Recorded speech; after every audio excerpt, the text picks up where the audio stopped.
आज मैले प्रिज्मको बारेमा चर्चा गर्ने प्रयास गरेको छु। यो विद्यार्थीहरूले सूत्र लगाएर हिसाब त गर्ने, तर यसको बेसिक कन्सेप्ट चाहिँ नबुझेको अलमल पर्ने खालको यो विषयवस्तु प्रिज्म छ जुन, त्यसको बारेमा हामी क्लियर हुने प्रयास गर्छौं आज। सबभन्दा पहिला मैले प्रिज्म के हो त, प्रिज्म भनेको के हो बाटै सुरु गरौं। त्यसको लागि तपाई सोच्दै गर्नुस् प्रिज्मको अर्थ, प्रिज्म भनेको के हो, र म चाहिँ यहाँ विभिन्न वस्तुहरू देखाउँछु, त्यो हेर्दै जानु होला। विभिन्न वस्तुहरू देखाउँदैछु मैले, यी वस्तुहरूलाई ध्यान दिएर हेर्नु होला। फरक फरक प्रकारका वस्तुहरू देखाइरहेको छु मैले।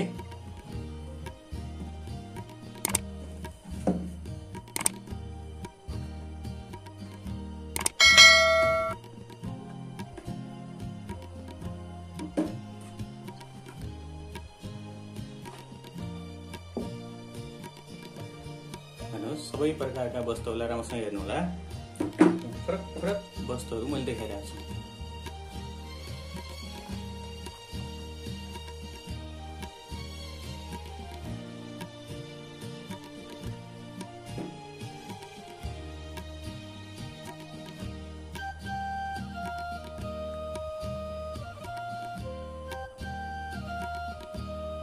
यी वस्तुहरू देखाइसकेपछि म एउटा कुरा भन्न चाहन्छु, एउटा वस्तु देखाउँछु। हेर्नुस्, यो वस्तु विज्ञानमा हामी धेरै भाइ बहिनीहरूले देखेको र सुनेको, विज्ञानमा प्रिज्म भनेर भनेपछि यसैलाई हामीले भन्छौं। यही वस्तु हुन्छ जुन सिसाको वस्तु, यसलाई हामीले विज्ञानमा प्रिज्म भन्छौं। के गणितमा पनि यही मात्रै प्रिज्म हो त, अरू प्रिज्म हुँदैन नि त? त्यही प्रश्नको उत्तर हामी खोज्दैछौं। सुरुमा मैले अघि देखाएका सबै वस्तुहरू प्रिज्म हुन्। अब तपाई भन्न सक्नुहुन्छ प्रिज्म भनेको के रहेछ त? के रहेछ प्रिज्म भनेको? अघि देखाएका सबै आकृतिहरू, ती ठोस वस्तुहरू प्रिज्म हुन् भने प्रिज्म भनेको के रहेछ त? अब यसबाट हेर्दै जाउँ र बुझ्दै जाउँ। प्रिज्म भनेको यस्तो खालको ठोस वस्तु हो कि जसमा कम्तीमा एक जोडी विपरीत सतहहरू अनुरूप र समानान्तर हुन्छन्। सुन्नुस् है, यो भनाइलाई बुझ्नुपर्ने हुन्छ। यो एउटा वस्तु भयो। अब यो प्रिज्म हो कि होइन भन्ने कुरो थाहा पाउनु हामीले के गर्न पर्ने हो त भन्दा, यसमा भएका विभिन्न सतहहरू मध्ये, जस्तो यहाँ त सतह थुप्रै छन्। हेर्नुहोस् है, यो सतह, यता छ, यता छ, यता छ, यता धेरैतिर सतहहरू छन्। त्यो मध्ये कम्तीमा एक जोडी विपरीत सतहहरू चाहिँ अनुरूप हुनु पर्यो र समानान्तर पनि हुनु पर्यो। हेर्नुहोस् है, अब यसमा यसको पछाडिपट्टि यता सतह, यो र यो अनुरूप छन् त? छैन। यो छन् त? छैन। छन्। यो सतह र यो सतह अनुरूप छन्। अब अनुरूप भएर मात्रै पनि हुँदैन। के हुनु पर्यो त भन्दाखेरि, जुन सतहहरू अनुरूप छन् ती सतहहरूलाई समानान्तर हुने गरेर यदि त्यो वस्तुलाई काट्दै गयो भने, क्रस गर्यो भने, सेक्सन गर्यो भने बन्ने क्रस सेक्सनहरू, सेक्सन गर्दै जाँदा, काट्दै जाँदा बन्ने क्रस सेक्सनहरू पनि त्यही सतहसँग के हुन्छन्, अनुरूप र समानान्तर हुन्छन् भने त्यो वस्तुलाई हामीले प्रिज्म भन्छौं। र त्यो जुन सतह भनिम त्यो सतहलाई आधार भन्छौं। ख्याल गर्नु होला है। अब हेर्नुहोस् है, यो सतह र यो सतहको कुरा गर्दैछु मैले। यसो हेर्दा त अनुरूप देखिए, अनि समानान्तर पनि छन्। फेरि यो सतह र यो सतह समानान्तर पनि देखिन्छन्। अब यसलाई विचार गरौँ त, यो सतहलाई समानान्तर यसरी काटौँ है त। यसरी माथिबाट काटौँ, एउटा टुक्रो निकालौँ, यस्तै टुक्रो निक्लिन्छ। काट्दै जाम, काट्दै जाम, काट्दै जाम, तर यहाँसम्म काट्दा त यो सानो टुक्रो निस्किन्छ। तर तपाईँ यहाँनिर आइपुग्नु भयो भने हेर्नुहोस् त, यसरी यहाँनिर आइपुग्नु भयो भने त यता ठुलो टुक्रो आउँछ। अघिको टुक्रोसँग यो टुक्रो त मिल्दैन। जति पटक काट्दा पनि अनुरूप नै आउनुपर्छ, अनि मात्रै त्यो सतहलाई हामीले आधार भन्छौं। आधार भनेको त्यो सतह हो। त्यसो भए यो सतह त्यसको के रहेन रहेछ, आधार रहन्छ। अब यो प्रिज्मै हो कि होइन भन्ने कुरा पनि अझै पत्ता लागेको छैन। कम्तीमा एक जोडा सतहहरू अनुरूप र समानान्तर हुनु पर्यो, र त्यो अनुरूप र समानान्तर सतहबाट समानान्तर हुने गरी सेक्सन गर्दै गयो, क्रस सेक्सन गर्दै गयो भने बन्ने सतहहरू पनि अनुरूप र समानान्तरै हुनु पर्यो। भनेपछि यो सतहबाट सम्भव देखिएन। यो सतहबाट देखिन्छ कि? हेर्नुहोस् है, यसरी काट्दै जानुस्, यसरी काट्दै जानुस्, यहाँनिर आउँदा यो मोटो भाग सिद्धिएर मसिनो आउँछ। यो सतहबाट पनि सम्भव देखिएन। अब यो सतहबाट हेरौँ, यो सतह, यो जुन आकार छ टी आकारको, टी आकारको विपरीततिर अर्को सतह टी आकारकै छ, अनुरूप भइहाल्यो। यस्तै आकारको यता भएपछि अनुरूप भयो। अनि समानान्तर पनि यो सतह हेर्नुहोस् है, यो जुन सतह जसरी बसेको छ यो सतह त्यही अनुसार छ, त्यसै गर्दा यो समानान्तर पनि छ, यसरी मिलेको छ। अब यसलाई काटौँ, यो टीलाई यसरी यहाँबाट काटौँ त, टुक्रा निकालौँ, के भन्छ? टी नै निस्किन्छ। फेरि काट्नुस्, फेरि टी निस्किन्छ। जति पटक काट्नुस्, लास्टसम्म काट्नुस्, फेरि यता हेर्नुहोस् त, यता यहाँसम्म आइपुग्दा पनि यो टी नै निस्किन्छ। बल्ल यस्तो खालका दुईटा सतह भेटिए कि अनुरूप पनि भेटिए, समानान्तर पनि भेटिए, र त्यसलाई समानान्तर हुने गरेर काट्दै जाँदा त्यसबाट बन्ने क्रस सेक्सनहरू पनि अनुरूप र समानान्तरै हुने भयो भनेपछि त्यो सतहलाई आधार भनिन्छ र त्यो आधारमा रहेको यो के रहेछ? प्रिज्म रहेछ। अब यसरी प्रिज्म त हो, तर आधार कुन हो सबैभन्दा छुट्याउनु पर्ने विषय त्यो हो। अब अघिका चित्रहरू हेरौँ, अघिका वस्तुहरू र तिनीहरू को आधार के हो छुट्याउने कोसिस गरौँ। यो वस्तुको आधार के रहेछ? हरियो कलर लगाएको, हेर्नुहोस् है, यो टी आकारको ठ्याक्कै दुईतिर हुन्छन्, दुईटा आधार हुन्छन्। अब जाउँ यसमा जाउँ, यसमा जाउँ, यो ठोस वस्तुमा यसको आधार कुन होला? यसमा कलर छन्, विभिन्न कलरहरू चाहिँ हरियो छ, रातो पनि छ, निलो पनि छ। कुन कलरको यो आधार छ? यसमा कसलाई आधार मान्यो भने क्रस सेक्सनहरू बन्दै जान्छन् र अनुरूप छन्, त्यो कुरो पत्ता लगाउनु पर्ने छ। यो याल आकारको जुन निलो कलरमा लगाएको छ, हेर्नुहोस् त, यसको विपरीततिर यो यालै छ, अनि यसलाई काट्दै तपाईँ जति पटक काटे पनि यो टुक्राहरू याल आकारमै काटिन्छन्। क्रस सेक्सन निकाल्न सक्छौँ हामीले। त्यसैले यो याल आकारको यो अगाडिको भाग जुन छ, यो देखिएको भाग यसको आधार हो। यता पनि छ त्यस्तै। त्यस्तै गरी यसको आधार कुन होला? कुन कलर होला? तपाईँ आफै भन्नुहोस्, अब म भन्दैन। यसमा हरियो कलर, निलो कलर र रातो कलर छ। कुन कलर होला? पक्कै पनि रातो कलर हो। हेर्नुहोस् है, हरियो कलर पनि उस्तै उस्तै लाग्छ लाग्नु त। हरियो कलर पनि यहाँ आयत आकारको छ, यसको विपरीततिर पनि आयतै छ। हेर्नुहोस् है, एकदम अनुरूप छन् तर समानान्तर छैनन्। यो भाग हेर्नुहोस् यसरी गएको छ, माथितिर गएको छ, यो भाग फेरि यताबाट यता आएको छ। यी दुईटा त यहाँ आएर मिसिया छन्। समानान्तर रेखा त कहिले पनि मिसिँदैनन्। त्यसैले गर्दा यो दुईटा सतहहरू समानान्तर छैनन्। अर्को कुरा, यसरी काट्दै गयौँ भने पनि त टुक्राहरू यही आकारका बन्दैनन् नि, यहाँ मोटा मसिना बन्दै जान्छन्। त्यसैले अब यसको आधार कुन हो त? यो त्रिभुज आकारको। हेर्नुहोस् है, तपाईँ जति पटक त्रिभुजलाई काट्दै जानुहोस्, यसरी माथिबाट यसरी टुक्रा पार्दै जानुहोस्, यो जति पनि टुक्रा हुन्छन् त्रिभुजै हुन्छन्। यहाँसम्म आउँदासम्म त्रिभुजै हुन्छ। हो, यो आधार चाहिँ यो त्रिभुज आकारको आधार रहेछ। यसको आधार भनेपछि प्रिज्मका आधार त जस्तो पनि हुँदो सक्दो रहेछ, निश्चितै हुँदो रहन्छ। हेर्नुहोस् है, यसको आधार त्रिभुज आकारको छ। अघि हामीले हेरेको यसको आधार थियो टी आकारको आधार है, अघिको थियो याल आकारको आधार। त्यसै भन्नुहोस् यो भर्याङ छ, भर्याङ यहाँ भर्याङ जस्तो, डबल याल जस्तो। अब यसमा यसको चाहिँ आधार कुन होला त? यसको आधार अरू त हुनै सक्दैन। राम्रोसँग हेर्नुहोस्, यसको आधार कुन होला? रातो कलर लगाएको। यसरी यहाँबाट काट्नुभयो भने यो जसरी जति पनि टुक्रा निस्किन्छन् यस्तै आकारका निक्लिन्छन्। तपाईँ यहाँसम्म पुग्दासम्म पनि आकार त्यसै एउटै आकारका निक्लिन्छ। त्यही भएर यो जुन देखिरहेछ अगाडि भाग, यो चाहिँ यसको के हो? आधार हो। मसँग अरू पनि छन्, हेर्नु चाहिँ प्लस आकारको छ। यसको आधार कुन होला त? कुन कलरको होला? पत्ता लगाउनुहोस् है। हेर्नुहोस् है, राम्रोसँग हेर्दै जानुहोस्। हरियोको भाग हेर्नुहोस्, यसको विपरीत सतह हरियै छ, अनुरूप पनि छ, समानान्तर पनि छ। तर यदि तपाईँले काट्दै जानुभयो भने हेर्नुहोस् त, यहाँबाट काट्नुहोस्, यहाँबाट काट्नुहोस्, यहाँबाट काट्नुहोस्, यहाँबाट काट्नुहोस्, त्यस्तै आकार आउँछ। तर यहाँनिर पुग्नुभयो भने तपाईँ यो ठुलोमा गइहाल्छ। अघि सानो थियो, ठुलो भयो, मिलेन नि। अनुरूप सतहहरू आउनु पर्यो, क्रस सेक्सन, हरेक क्रस सेक्सनहरू अनुरूप आउनु पर्यो। त्यसैले यो आधार हुन सकेन। अब रातोबाट पनि त्यही छ। हेर्नुहोस् त, रातोबाट पनि काट्दै जानुभयो भने, यसरी काट्दै जानुभयो भने यता यता यिनी साना सानो यहाँनिर आइपुग्दा यो के हुन्छ? रातोबाट काट्यो भने ठुलो टुक्रो हुन्छ। यो पनि सम्भव छैन भने यो निलो छ नि जुन कलर, हेर्नुहोस् त, निलो कलर जुन प्लस आकारको छ। अब यो प्लसलाई यसरी राखेर यहाँ माथिबाट काट्नुहोस् त, च्वाइट्ट पारेर सुई गरेर काटौँ, टुक्रो निकालौँ, प्लस बन्छ। फेरि काट्नुहोस्, फेरि प्लस, फेरि काट्नुहोस्, फेरि प्लस, फेरि प्लस, लास्टसम्म यहाँसम्म आउँदासम्म यो टुक्रो प्लसै बन्छ। ल हेर्नुहोस्, यो छोटो हुन्छ तर आकार त प्लसै प्लस हुँदै जान्छ। एउटै आकारमा क्रस सेक्सन एउटै हुँदै जान्छ। त्यसैले यसको आधार के रहेछ त? यो प्लस जो देखिएको छ अगाडि निलो कलरको, विपरीततिर निलो छ, यता पनि निलो छ। यो निलो चाहिँ यो प्लस आकारको आधार रहेछ। यसको आधार कस्तो हो भने प्लस आकारको। हेर्नुहोस्, अब यो हामीले विज्ञानमा प्रयोग गर्ने प्रिज्म त झन् ओरिजिनल प्रिज्म भइहाल्यो, हामीले थाहा पाएकै प्रिज्म हो। अब यसको आधार कुन हो त? अब भन्दा यसको आधार यो त्रिभुज आकारको आधार। हामीले अघि एउटा वस्तु पनि हेरेका थियौँ, यसरी काट्दै जाउँ यो त्रिभुजकै आकार बन्दै जान्छ। यसरी भयो। साइन्समा हामीले अर्को वस्तु पनि हेर्छौँ यो, तर यसलाई हामीले प्रिज्म भन्दैनौँ के साइन्समा, अचम्मको कुरा।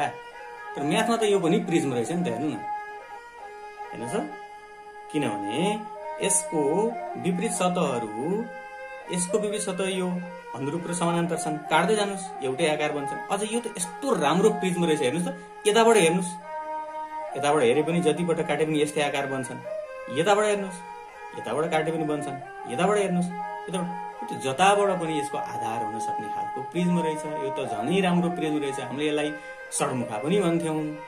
षड्मुखा भनेको त झनै राम्रो के रहेछ, प्रिज्म रहेछ। यसको आधार कुन हो भनेर भन्नै परेन, जुनलाई पनि आधार मान्न सकियो, जताबाट फर्काए पनि यो प्रिज्म हुन सक्यो। यो चाहिँ यो भागबाट मात्रै यो प्रिज्म हो, अरू तरिकाले यो प्रिज्म होइन। यो भाग आधार मान्दा मात्रै प्रिज्म हो, तर यो चाहिँ जुन भागलाई पनि आधार माने पनि यो प्रिज्म नै रहेछ। अब प्रिज्मको प्रिज्म सम्बन्धी केही सूत्रहरूको बारेमा चर्चा गरौँ र हेरौँ। अब यदि यो प्रिज्म नै हो भने, यो प्रिज्म हो भने हामीले त प्रिज्म यो हो भनिसक्यौँ। प्रिज्मको आधारको क्षेत्रफल, आधारको क्षेत्रफललाई हामीले ए ले संकेत गरौँ है। आधार भन्नाले हामीले अघि कुरा गरिसकेका छौँ, यसको लागि यो आधार, यो क्षेत्रफललाई हामीले के भनौँ, ए भनौँ। यसको लागि कुन आधार भन्दा यसको लागि जुनसुकै आधार हुन सक्छ, यसरी राख्यो भने यो आधार, यसलाई के भनौँ, क्षेत्रफल ए भनौँ। अनि आधार त दुईटा हुन्छन्, एउटा यसबाट जाउँ, यो चित्रबाट जाउँ अलिक सजिलो होला। एउटा आधार यो, अर्को आधार यो, दुईटा आधार हुन्छन्। यो आधारलाई ए भनौँ, यो पनि ए नै हुन्छ, ठिक छ। यसको क्षेत्रफललाई ए भनौँ। अब यसमा कुन आकार छ त्यही आकारको क्षेत्रफल निकाल्नु पर्ने हुन्छ हामीले। जस्तो यहाँ याल छ भने यालकै क्षेत्रफल निकाल्नु पर्यो, त्यसलाई भन्छ आधारको क्षेत्रफल। अब यसमा निश्चित आकार त हुन्न, कसैमा त्रिभुज हुन्छ भने त्रिभुजकै क्षेत्रफल निकाल्नु पर्यो, चतुर्भुज भयो चतुर्भुजको निकाल्नु पर्यो, पञ्चभुज भयो पञ्चभुजको निकाल्नु पर्यो। यो याल छ भने यालको निकाल्नु पर्यो, यालको निकाल्नु त आफ्नै तरिका होला। कसरी भने जस्तो यहाँदेखि यहाँसम्मको भाग, यसलाई टुक्रा पारेर यहाँदेखि यहाँसम्म भागलाई एउटा आयत मानौँ, यहाँदेखि यहाँसम्मको आयत, यसको क्षेत्रफल निकाल्नु र यताको अर्को आयतलाई फेरि अर्को क्षेत्रफल निकालेर दुईटाको भाग जोड्यौँ भने त यो यालको क्षेत्रफल हुन्छ, त्यसलाई भन्छ आधारको क्षेत्रफल। जस्तो आधार छ त्यस्तै क्षेत्रफल निकाल्नु पर्यो। अनि अब यो आधार बाहेक हेर्नुहोस् है, आधार त दुईतिर हुन्छन्, यो आधार दुईटा आधार भयो, त्यो बाहेक अरू भाग पनि त छन् नि। यहाँ अरू भाग हेर्नुहोस् त, जस्तै यो निलो कलरलाई हामीले आधार भन्यौँ भने बाँकी रहेका हरियो कलर र रातो कलरका भाग हेर्नुहोस् त कतिवटा छन् यहाँ। ती सबै बाँकी भागहरूलाई के भनिन्छ, ल भन्नुहोस् त। यो निलो कलर त आधार भयो, अरू बाँकी भागहरू के हुन् त भन्दै गर्नुहोस्, म यहाँ लेख्दै गर्छु। प्रिज्मको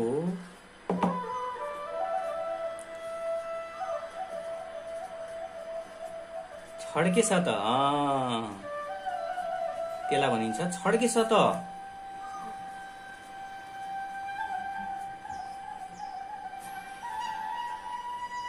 छड्के सतह त्यसलाई भनिन्छ एलएसए, लेटरल सर्फेस एरिया भनौँ।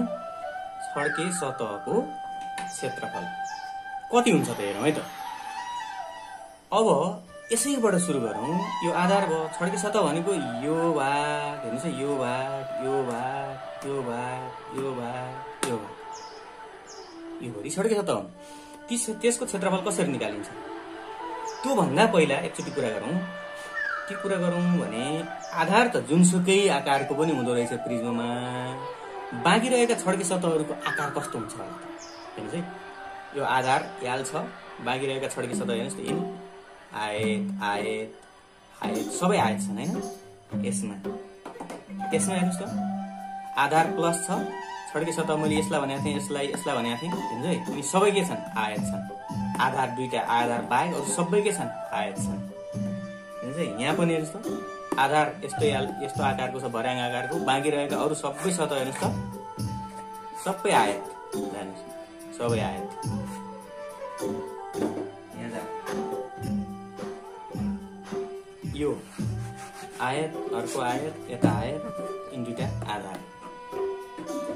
यहाँ जाऊ, यसको आधार कुन हो? यो हो, यो हो, यो दुईटा हुन् कि यता दुईटा हुन्? यसलाई आधार मान्न सक्छ सक्नु? हेर्नुहोस् है, यो त आधार यसरी काट्दै गयौँ भने यो र यो अनुरूप त थिए, समानान्तर पनि थिए। हेर्नुहोस् है, सेमसँग। तर काट्दै गयौँ भने यहाँनिर पुग्दा त यो खोँडै भाग छ, त्यसले गर्दा यो आधार त हुन सकेन। यताबाट जाउँ त, यो आकारको छ, काट्दै जानुहोस्, काट्दै जानुहोस्, काट्दै जानुहोस्, काट्दै जानुहोस्, काट्दै जानुहोस्, यहीँसम्म जाँदा यु छ। त्यसो भए त यसको आधार के रहेछ? हरियो रहेछ होइन। यो आधार हरियो बाहेक अरू आकार हेर्नुहोस् त को छ? यो रातो, निलो सबै के छन्? आयताकार छन्। धेरै जसोमा आयताकार हुन्छ भने यो प्रिज्महरू कहिले काहीँ के हुन सक्छन् भने यसो ढल्केको खालको हुन सक्छ। यो र यो समानान्तर र अनुरूप हुने गरेर त समानान्तर हुनलाई त यो यसरी ढल्केर पनि त बस्न सक्छ। त्यो बेलामा चाहिँ यिनीहरू के हुन सक्छन् भने समानान्तर चतुर्भुजसम्म हुन सक्छन् है। आयतै नभएर समानान्तर चतुर्भुज पनि हुन सक्छन्। उदाहरणको लागि यो चित्र हेर्नुहोस्।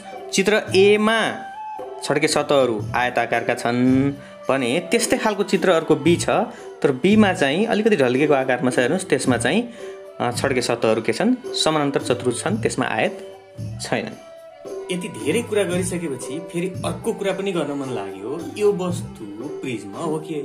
हेर्नुहोस् है, यो जुन वस्तु छ प्रिज्म हो कि? एकचोटि प्रिज्मको परिभाषा ख्याल गरौँ है। कम्तीमा एक जोडा सतहहरू अनुरूप र समानान्तर भएको। हेर्नुहोस् है, यतापट्टिको यो भाग वृत्ताकारको छ र त्यसको विपरीततिरको यो भाग पनि वृत्ताकारको छ, अनुरूप पनि छन्। हेर्नुहोस् है, समानान्तर पनि छन्। अनि त्यसैलाई समानान्तर हुने गरी काट्यो भने त्यस्ता भागहरू पनि के हुन्छन्? त्यही आकारमा हुन्छन् भनेको। हेर्नुहोस् यहाँ काट्दै जाऊँ त, पिसहरू पनि के हुन्छन्? यस्तै वृत्ताकारमा थुप्रै बन्दै बन्दै जान्छन्, लास्टसम्म वृत्त बन्छ। भनेपछि यो वस्तु के रहेछ? प्रिज्म त पक्कै पनि रहेछ। तर अलिकति फरक कुरा के देखियो भने हामीले अघि कुरा गरेका सबै प्रिज्महरूका छड्के सतहहरू समानान्तर चतुर्भुज थिए अथवा आयत थिए। कतिपय धेरै जसोको आयत थिए भने कतिपयको समानान्तर चतुर्भुज मात्रै थियो भने यसमा त न आयत छ न समानान्तर चतुर्भुज। हेर्नुहोस् है, यो भाग त यो छड्के सतह भन्दा नि यो त सतह नै कस्तो रहेछ भन्दाखेरि वक्र पो छ, घुमिएको भाग पो छ। यसको सतह त वक्र सतह रहेछ। अब न आयत छ न समानान्तर चतुर्भुज छ भनेपछि यो प्रिज्म चाहिँ रहेछ, तर अलिकति फरक खालको पृथक खालको प्रिज्म भएको हुनाले यसको नाम नै अलग राखेको हामीलाई थाहा छ नि। यसको नाम त के हो रे? बेलना हो। बेलना पनि एउटा प्रिज्म त हो, तर अलिक फरक खालको प्रिज्म हो। त्यसैले यसको सतह हामीले छड्के सतह नभनेर वक्र सतह भन्छौँ। अरू कुरा त करिब करिब प्रिज्मसँग मिल्छ। यो चाहिँ अलिक फरक खालको र अलग खालको प्रिज्म हो, जसलाई हामीले बेलना भन्छौँ। यो छड्के सतहको क्षेत्रफल हामीले निकाल्नु पर्ने भयो है। हेर्नुहोस् है, छड्के सतह क्षेत्र निकाल्दा अब यो सतह, यो सतह, यो सतह, यो सतह, यो सतह छड्के सतह। हेर्नुहोस् है, त्यो भनेको आधारबाट हेरौँ है। आधारको यो भाग इन्टु यो भाग। अब यहाँ भन्नै बाँकी रहेको कुरा हेरेछ नि, यो आधारदेखि अर्को आधारसम्म पुगेको जुन भाग छ यसलाई भन्छ उचाइ। यो प्रिज्मको उचाइ हो। उचाइ भनेको हेर्नुहोस् है, आधारलाई यसरी राखियो, तल आधार छ माथि आधार छ भने तलदेखि माथिसम्म कति अग्लो छ त यो? त्यही नै के हो त यसको उचाइ हो। हेर्नुहोस् है, यसको उचाइ के रहेछ त? यसरी यहाँ राखौँ, यहाँ तल आधार छ, यहाँदेखि यहाँसम्म यो भाग सबै ठाउँमा बराबर छ त्यो उचाइ। फेरि पुरै जताकतै उचाइ के हुन्छ त? एकरूपता हुन्छ। उचाइ फरक पर्यो भने त यो प्रिज्म नै हुँदैन। फेरि यो उचाइको भाग हो, यो उचाइको भाग हो भने यो आधार हो। आधारको एउटा भुजा इन्टु उचाइ यो आयो, फेरि आधारको अर्को भुजा इन्टु उचाइ यो आयो, फेरि आधारको एउटा भुजा यो इन्टु उचाइ यो आयो, आधारको यो भुजा उचाइ। सबैलाई आधारको भुजासँग उचाइ गुणन गर्दै गर्दै गर्दै गर्दै गयो भने त के आउँदो रहेछ? बाँकी रहेको यो छड्के सतहको क्षेत्रफल आउँदो रहेछ। भनेको मतलब आधारको भुजा, आधारको भुजा, आधारको भुजा यो, फेरि भुजा यो, यो भुजा यो, सबै भुजा जोड्दा त यो त आधारको के भयो त? परिमिति भयो। फेरि आधारको परिमितिलाई एकैचोटि यो उचाइले गुणन गरे पनि हुँदो रहेछ, किनभने यो इन्टु यो प्लस फेरि यो इन्टु यो गर्नु त यो प्लस यो इन्टु यो गरे भइहाल्यो। मतलब आधारको यो पुरै परिमिति इन्टु यो भाग उचाइ, यहाँदेखि यहाँसम्मको भाग उचाइ। छड्के सतहको क्षेत्रफल एलएसए भनेको के रहेछ त भन्दा आधारको परिमिति आधारको परिमिति इन्टु उचाइ। भनाइको मतलब आधारको परिमितिलाई हामीले यदि पी भन्यौं भने उचाइलाई याज भन्छौं। पी इन्टु याज, पी याज। छड्के सतहको क्षेत्रफल भनेको के रहेछ? पी इन्टु याज, आधारको परिमिति इन्टु उचाइ। त्यस्तै गरेर प्रिज्मको पूरा सतहको क्षेत्रफल, पूरा सतहको क्षेत्रफल, total surface area TSA. TSA निकाल्नु पर्यो। टोटल सर्फेस एरिया भनेको, टोटल भनेको त के भने यो छड्के सतह पुरै र यो आधार दुईटा आधार पुरै भने हो।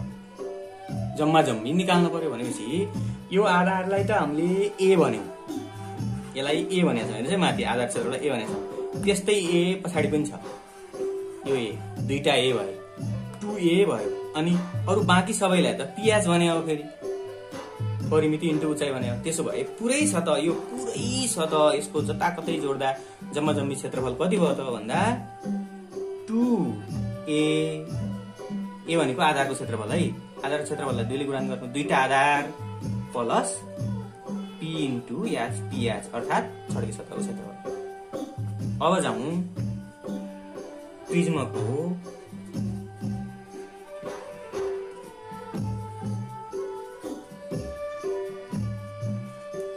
आयतन भीतिर जाउँ। प्रिज्मको आयतन भीतिर जाँदा यसबाट सुरु गरौँ है त। यसको भोल्युम भने त हामीले विज्ञानमा पनि गरिरहेको षड्मुखाको भोल्युम चाहिँ कति सजिलो। षड्मुखा पनि एक प्रकारको प्रिज्म नै रहेछ। यसको भोल्युम हामीले के भन्थ्यौँ भने लम्बाई इन्टु चौडाई इन्टु उचाइ भन्ने गर्थ्यौँ हैन। एल इन्टु बी इन्टु याज भन्थ्यौँ। अब एल इन्टु बी भनेको त यो आधार हो। फेरि आधारमा त आयत थियो र पो एल इन्टु बी भने हो। यहाँ सबै ठाउँमा त फेरि आधार आयत नहुन सक्छ, त्यो बेला एल इन्टु बी नहोला।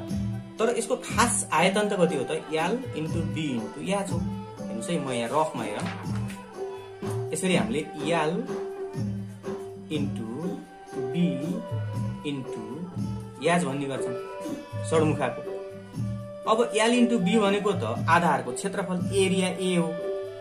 आधारको क्षेत्रफल हो एल इन्टु बी भने। हेर्नुहोस् यति दुईटा मात्रै भने त आधारको क्षेत्रफल इन्टु उचाइलाई याचै भनौँ हो। आधारको क्षेत्रफल इन्टु याच हुँदो रहेछ भोल्युम भनेको। अब अरूमा आधार जस्तो छ त्यस्तै क्षेत्रफल, आधारको क्षेत्रफल इन्टु उचाइ त उचाइ भइहाल्यो। सबै ठाउँ बराबर हुन्छ उचाइ।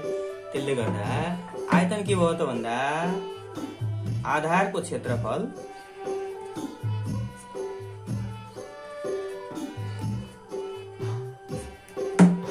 इन्टु उचाइ। अर्थात आधारको क्षेत्रफललाई त हामीले ए भने माथि नै निकालिसकेका छौँ, हिसाब गर्दा निकालौँला, लेखिसकेका छौँ। आधार क्षेत्रफललाई ए भनेर ए इन्टु उचाइ भनेको त याज हो, ए इन्टु याज। यसरी हामीले सबभन्दा पहिला प्रिज्ममा सबैभन्दा पहिला आधार चिन्नुपर्छ। हेर्नुहोस् एकदमै ख्याल गर्नुपर्ने कुरा आधार चिन्नुपर्छ। पहिलो काम आधार चिन्ने। आधार चिनिसक्यो, धेरै भागमध्ये आधार चिनिसकेपछि त्यो आधारको क्षेत्रफल निकाल्ने।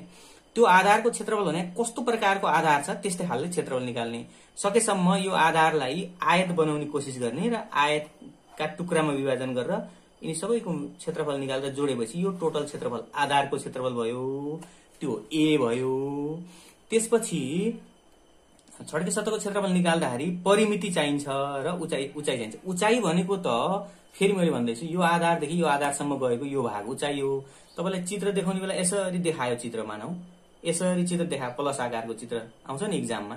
यस्तो आयो भने यो अगाडिको भाग भरि हो आधारका भाग भए, यता गएको भाग छड यसरी माथितिर यसरी गएको भाग हुन्छ त्यो उचाइ हो। याच सबै ठाउँमा बराबर हुन्छ। उचाइ त सामान्य हुन्छ, चिन्न पनि सजिलो हुन्छ।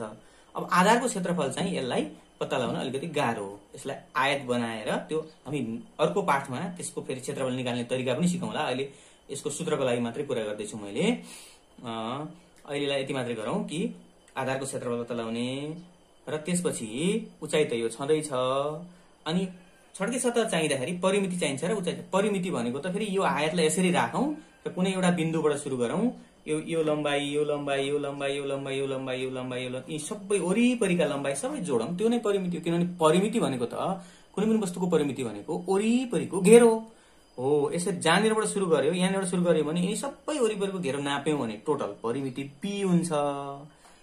अनि त्यो पी लाई उचाइ यासले गुणन गर्यो भने छड्के सतहको क्षेत्रफल हुन्छ। यति दुईटा गर्न सक्यौं भने त अब पुरा सतहको क्षेत्रफल त आइहाल्छ। अघि आएको ए लाई 2 ले गुणन गर्यो 2a प्लस अनि आएको पी दुईटा जोड्यो भने पुरा सतहको क्षेत्रफल भइहाल्यो। अनि आयतन झन् सहिलो भइहाल्यो भने चाहिँ आधारको क्षेत्रफल ए अघि आइसकेको छ निकालिहाल्यौं इन्टु उचाइ याच ए इन्टु याच गरे आधारको प्रिज्मको आयतन आउँछ। यसरी हामीले प्रिज्मका विभिन्न कुराहरू आधारको क्षेत्रफल, छड्के सतहको क्षेत्रफल, पुरा सतहको क्षेत्रफल र आयतन निकाल्ने सूत्रसम्म आधारभूत कुरा, प्रिज्मको आधारभूत कुरादेखि प्रिज्म भनेको के हो देखि ल्याएर ती सूत्रहरू लगाएर अब हिसाब गर्ने परिस्थितिसम्म हामी आजको पाठबाट पक्कै पुग्यौंला भन्ने मैले विश्वास लिएको छु। र यसलाई हिसाब गरेर हेर्ने तरिका चाहिँ हामी अर्को पाठमा भाग 2 मा हेरौँला। भिडियो नछुटाई हेर्नु होला। धन्यवाद।